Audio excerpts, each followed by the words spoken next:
पूरा नाम बताओ ना, ऊंची आवाज़ में। अबू बकर,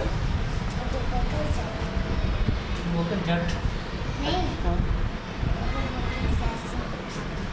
अबू बकर यासीन। अच्छा, और पापा का क्या नाम है?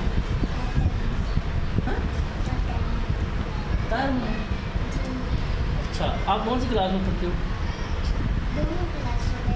दोनों क्लास में पढ़ते हो? कौन कौन सी? उसमें भी और इसमें भी? ठीक है, दोनों क्लास में। ओके।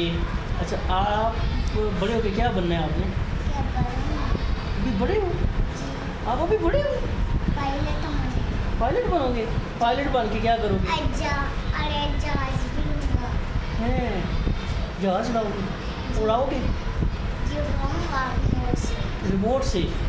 अच्छा, वो तो पायलट ना हुआ। फिर पायलट जो होता है वो रिमोट से तो नहीं चलाता, वो तो जहाज़ के अंदर बैठ के चलाता है। हाँ।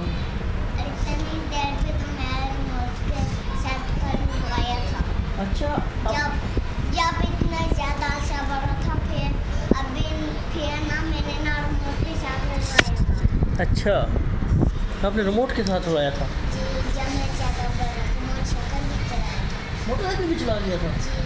अच्छा, एक मिनट।